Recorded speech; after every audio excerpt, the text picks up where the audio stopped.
पत्रकार वो भांड हैं जो ताली बजा बजा करके रिझाते हैं और लोगों के दिमाग में राम के नाम पर राजनीति करते हैं, लेकिन राम के मंदिर में कभी एक दिया जलाने नहीं गए। राम के पीछे छुपकर ये देश को बेचने का काम कर रहे हैं कोई। और मुझे बताइए कि पिछले 8 सालों में गंगा सप्तमी की कितनी बार बधाई दी प्रधानमंत्री मोदी जी ने? पिछले 8 साल में कितनी बार गंगा किनारे गंगा आरती में शामिल होने गए?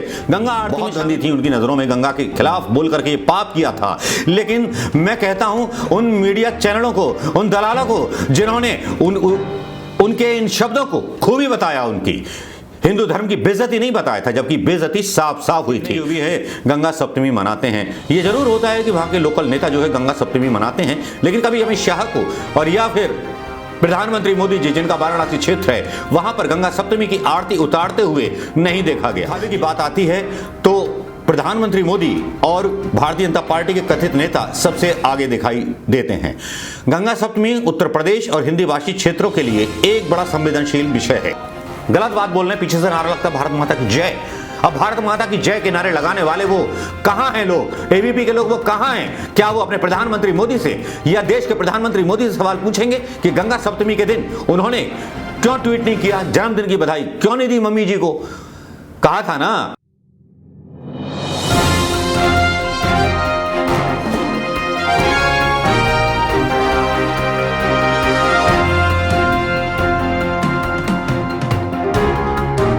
दोस्तों नमस्कार, मैं मनोज कुमार शर्मा आजाद हिंद आवाज न्यूज के लिए आपके बीच में आज रविवार के दिन, आज गंगा सप्तमी के दिन, आज कुछ ऐसी खबरों को प्रकाश में लेकर के आपके बीच आऊंगा जिनको सुनने के बाद भक्त भी तिलमिला उठेंगे और वो कथित नकली हिंदू भी तिलमिला उठेंगे, वो कथित हिंदू नेता भी तिलमिला उठेंगे जो अपने आप को हिंदू होने का दावा करते हैं, जो सड़क पर उतर करके हिंदुओं में बजरंग चालीसा, हनुमान चालीसा पढ़ने के बाद हनुमान जी की बेइज्जती करते हैं। चलिए शुरू करते हैं। दोस्तों नमस्कार, सलाम, जय हिंद दोस्तों, सत श्री अकाल।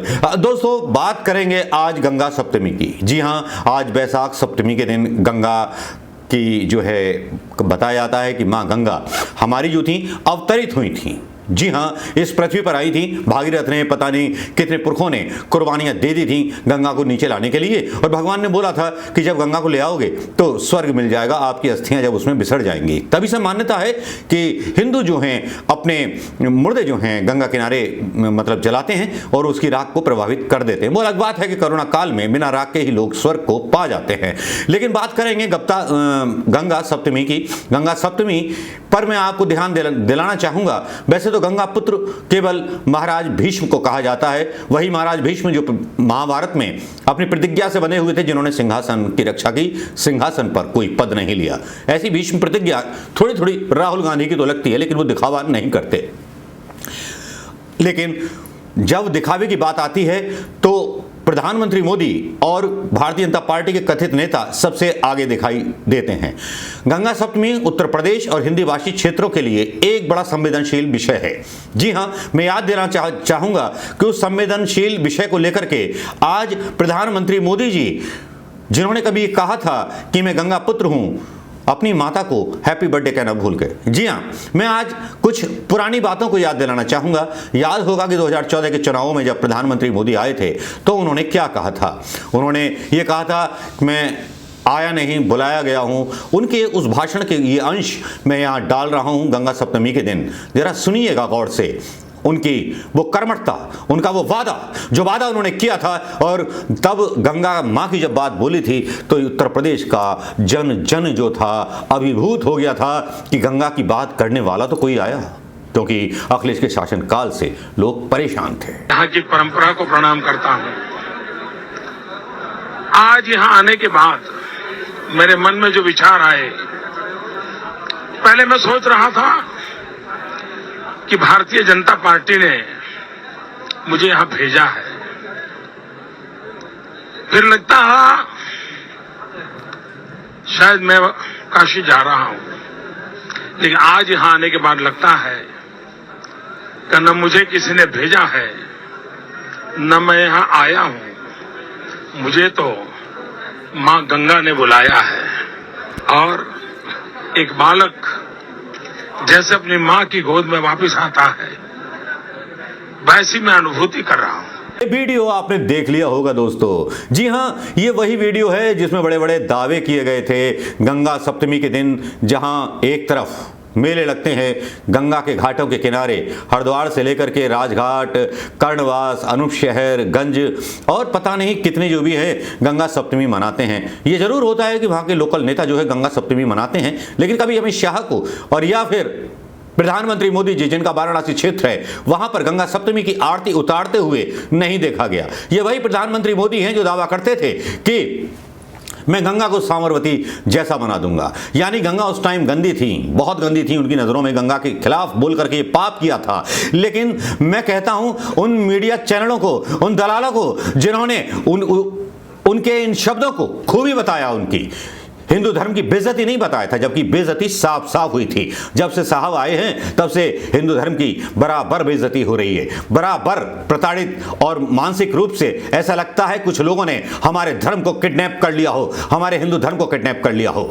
अब जबकि प्रधानमंत्री मोदी जी का कोई ट्वीट अपनी सगी मां के लिए नहीं हो सकता, उनके जन्मदिन के लिए फोटो सेशन हो सकता है नोटबंदी के टाइम पर, चुनाव के टाइम पर, लेकिन क्या कभी आपने देखा ट्विटर हैंडल खंगालिए प्रधानमंत्री मोदी जी का? आज चैलेंज करता हूं भक्तों को, प्रधानमंत्री मोदी का ट्विटर हैंडल देखिए, संभालिए और देखिए उसको अच्छी तरह से, संभाल के भी रखिए उसको।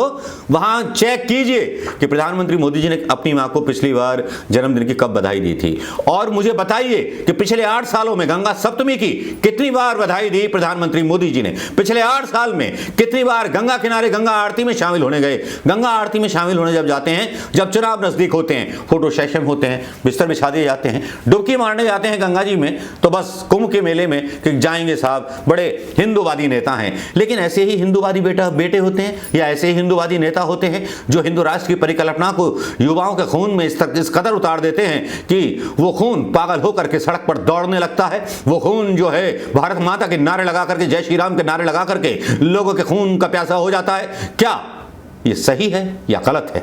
मैं आपके ऊपर फैसला छोड़ता हूं कि आज कैसे भूल गए प्रधानमंत्री मोदी जी। अभी तक गंगा का जल साबरमती जैसा नहीं हुआ है, गंगा आज भी पॉल्यूटेड है। जाइए, देखिए, घाटों का निरीक्षण कीजिए, वहां पर प्राइवेट कंपनीज ने घाट बनाए हुए हैं। उत्तर प्रदेश की उस गंगा का दौरा कीजिए, लेकिन वहां कोई पत्रकार गंगा का दौरा करने नहीं जाता। पत्रकार और जो मीडिया डिबेट्स हैं वो चलाती हैं ज्ञान वापी पर बहस, वो महंगाई पर बहस नहीं चलाती, वो चलाती है ऐसी बहस जो नफरत फैलाती है। सुप्रीम कोर्ट भी एकदम आंख बंद और नाक बंद करके गांधी जी के 3 बंदर बना हुआ है, जो इस पर खुद संज्ञान नहीं लेता। कभी नरसंहार के वीडियोस दिखाए जाते हैं, अगर नरसंहार के यूट्यूब पर या कुछ ऐसे वीडियोस डाल दिए जाते हैं तो वो बैन कर दिए जाते हैं। सरकार के खिलाफ बोलने वाले हर उस आवाज को खामोश कर दिया जाता है, ये कह करके खामोश, तुमको बोलने का हक नहीं है। लेकिन मैं हिंदू हूं, पक्का हिंदू हूं, ब्राह्मण हूं। आज मैं सवाल तो पूछूंगा प्रधानमंत्री मोदी से कि गंगा जी की सप्तमी पे इन्होंने उत्तर प्रदेश वासियों को, वाराणसी वासियों को बधाई क्यों नहीं दी?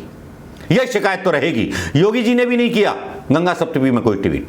देख लीजिए, ये हैं असली हिंदू, ये हैं असली गंगा पुत्र, ये हैं गंगा के नाम पर राजनीति करने वाले लोग। ये हैं वो लोग जो राम के नाम पर राजनीति करते हैं, लेकिन राम के मंदिर में कभी एक दिया जलाने नहीं गए। राम के पीछे छुपकर ये देश को बेचने का काम कर रहे हैं। कोई इनसे सवाल पूछता तो भारत माता की जय कहकर के तिरंगा लेकर के सामने खड़े हो जाते हैं, ये कहकर कि हम देशभक्त हैं। मैंने कई वीडियो देखे होंगे, आपने भी सोशल मीडिया पर कई वीडियो देखे होंगे, जिनमें आपको लगता होगा कि गुंडागर्दी कर रहे हैं। मैं कल ही की बात कर रहा हूं, एबीपी के कार्यकर्ता वहां पहुंचते हैं, एक अधिकारी को दिल्ली में धमकाने लगते हैं स्कूल की, और गलत बात बोल रहे हैं, पीछे से नारा लगता है भारत माता की जय। अब भारत माता की जय के नारे लगाने वाले वो कहां हैं लोग? एबीपी के लोग वो कहां हैं? क्या वो अपने प्रधानमंत्री मोदी से या देश के प्रधानमंत्री मोदी से सवाल पूछेंगे कि गंगा सप्तमी के दिन उन्होंने क्यों ट्वीट नहीं किया, जन्मदिन की बधाई क्यों नहीं दी मम्मी जी को? कहा था ना, मैं आया नहीं, मैं बुलाया गया हूं, मैं मां गंगा का पुत्र हूं। तो भीष्म, आपको तो सत्ता का लोभ था।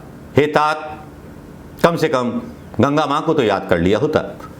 आपके टीवी चैनलों पर आज सांप्रदायिक जहर जो फैलाया जा रहा है, उसको देख करके बाकी मुझे शर्म आती है कि ऐसे नकारा सूचना प्रसारण मंत्रालय में लोग बैठे हुए हैं, ऐसे नकारा हमारे देश के न्यायपालिका में बैठे हुए हैं कि देश में खुलेआम नफरत की राजनीति हो रही है टीवी चैनलों के द्वारा, लेकिन उनके खिलाफ कोई संज्ञान नहीं लिया जा रहा। बग्गा जैसे व्यक्ति को बचाने के लिए रात में कोर्टें खुल जाती हैं सरकार के आदेश पर। अमन गुप्ता को बचाने के लिए पूरी ताकत लगा दी जाती है, जो नफरत की सीधे सीधे बयान देता है। लेकिन ये नया भारत है, क्योंकि यही पत्रकार वो भांड हैं जो ताली बजा बजा करके रिझाते हैं और लोगों के दिमाग में नफरत भरते हैं। क्या आपको पता है कि शहरों में बेरोजगारी का आंकड़ा कितना पहुंच गया है? क्या आपको पता है कि गांव में फ्री राशन पाने वाले लोगों के बच्चे कितने बड़े शराबी बन चुके हैं? अगर ये इतने बड़े हिंदू हैं तो सुरापान सबसे बड़ा पाप होता है, तो ठेके सबसे पहले बंद कराए जाने चाहिए। योगी जी, हाथ जोड़ के आपसे मैं निवेदन करूंगा, मैं आपका प्रशंसक हूं, निजी प्रशंसक हूं। आप जिस तरह से आपकी पुलिस एक्ट करती है, आपकी शासन व्यवस्था है, एक कॉल के रेस्पॉन्ड पर 5 मिनट के अंदर पुलिस पहुंचती है यूपी में, इस बात की मैं योगी साहब की तारीफ करना चाहूंगा। लेकिन गुस्सा इसी बात पे योगी जी से कि आपने क्यों नहीं किया, प्रधानमंत्री मोदी ने क्यों नहीं किया और अमित शाह उसने क्यों नहीं किया। ताज्जुब की बात यह है कि डिबेट में ऐसे लोगों को बिठा दिया जाता है जिनका सरनेम है जैन, और वो जो टीका लगा करके हिंदुओं के इतिहास पर अपना ज्ञान झाड़ते हैं। अब दोस्तों आप तय कर लीजिए, क्या प्रधानमंत्री, अगर मोदी ने नहीं बोला गंगा माता को हैप्पी बर्थडे, लेकिन एक दूसरी तरफ नेता है जो अपनी मदर्स डे के दिन भी नहीं बोला, मदर्स डे के दिन अपनी मां को शाल उड़ाता हुआ नजर आता है। फर्क खुद कर लीजिए, कहने में और करने में कितना बड़ा फर्क है। नमस्कार, जय हिंद दोस्तों।